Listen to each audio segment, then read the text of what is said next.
Parahnya lagi, si Astini ini narik kaki si Pujiastuti ke dapur, terus dipotong-potong jadi 10 bagian.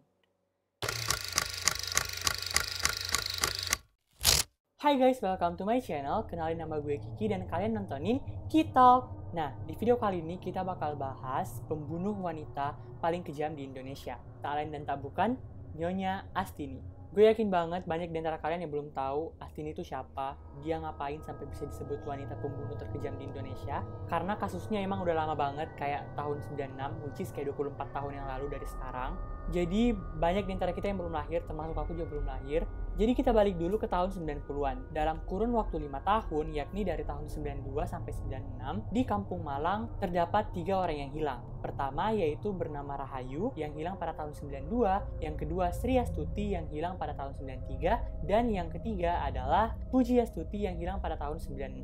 Kalian hafalin 3 namanya ini karena semuanya bakal berhubungan, tapi kita bahas dulu yang Pujiastuti tahun 96. Jadi pada tahun 96 itu, seseorang dikabarkan menghilang bernama Puji Astuti. Keluarganya itu nyariin di Kampung Malang sekitar situ, kayak di gunung, di pantai, di hutan sekitar situ, tapi hasilnya bener-bener nihil. Kayak mereka nggak nemuin jejak keberadaan Pujiastuti. Beberapa minggu kemudian, mereka kayak udah nyerah, tapi mereka dapat info di Surabaya, tepatnya bagian Wonorejo, ditemukan penggalan kepala di sungai. Awalnya mereka kayak bomat karena mana mungkin itu Pujiastuti, karena dia tinggal di Kampung Malang, terus dapat kepala di Wonorejo. Tapi perasaan mereka nggak enak dan akhirnya mereka mutusin buat ngeliat langsung ke sana. Ternyata bener aja di sana itu beneran kepala Pujiastuti. Loh, semuanya udah pada heran kayak kenapa bisa kepala Pujiastuti sampai sini, padahal dia tinggal di Kampung Malang dan ini di Wonorejo. Kayak banyak lah muncul teori-teori sampai akhirnya polisi ikut campur. Nah, polisi ini juga ikut kayak menebak-debak kenapa bisa, dan akhirnya mereka dapat info kalau terakhir kali si Pujiastuti kelihatan itu dia sedang mengarah ke suatu rumah untuk nagih hutang. Tebak rumah siapa? Betul sekali, rumah Nyonya Astini.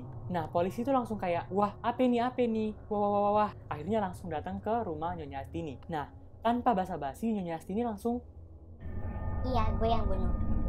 terus kayak Nyonya Astini nyeritain gimana ceritanya. Suatu malam, si Pujiastuti ini datang buat nagih hutang. Tok. Astini, Tini. Ya, halo, kenapa? Halo. Ya, Kenapa?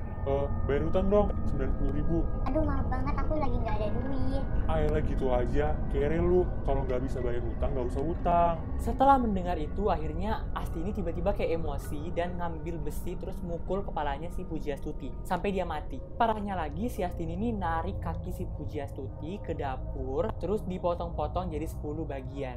Terus bagiannya itu dimasukin ke kantongan terus kayak disebarin kemana-mana. Ada yang ke hutan, ke gunung, ada yang ke laut, ada yang ke sungai. Nah, salah satu bagiannya, bagian kepala dia buang ke sungai yang berhubungan langsung ke sungai di Wonorejo. Itulah kenapa di Wonorejo orang dapat kepala gitu. Belum cukup sampai situ, tiba-tiba Astini ngelanjutin. Kalian masih ingat tahun 93, Sri Astuti? Itu gue juga yang bunuh. Nah, orang-orang kayak wah, kenapa bisa? Gimana ceritanya? Ternyata ceritanya itu sama persis kayak si Sri Astuti ini nagih hutang, Astini nggak punya duit, Sri Astuti ngejek, Astini marah, mukul, potong, bagikan, hilang. Terus orang-orang udah kayak mulai, wah, ngeri gila nih. Tiba-tiba dia lanjut Lagi, kalian masih ingat tahun 92, si Rahayu? Itu gue juga. buat. Jadi tahun 92, kasusnya sama persis juga, si Rahayu ini mau nagih duit, Astini nggak punya duit, Rahayu ngejek, Astini emosi, mukul, potong, bagiin, boom, hilang. Tapi yang lebih parah dari Rahayu ini sampai sekarang nggak ditemuin bagian tubuhnya, kayak apapun nggak ditemuin, jadi kayak bener-bener hilang aja gitu. Setelah itu akhirnya Astini dijatuhkan hukuman penjara 9 tahun, sampai pada tahun 2005 dia dihukum mati. Jadi itu dia akhir kisah paling pendek, paling simple dari Nyonya Astini. Sebenarnya masih ada lanjutannya sih, setelah dia mati tuh ada kayak mistis-mistisnya, tapi itu buat video lain, oke? Jujur menurut aku ini tuh kasusnya ngeri banget, kayak gimana bisa ada seseorang yang gara-gara dielekin gak bisa bayar hutang, tiba-tiba dia mukul, mutilasi, terus bagi-bagiin kemana-mana, kayak. Dan gue mau berdoa semoga kita semua yang nonton ini, aku semuanya, kita dijauhkan dari orang-orang seperti itu, ya Allah, amin.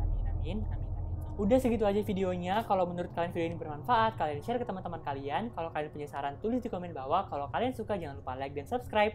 See you on my next video. Bye!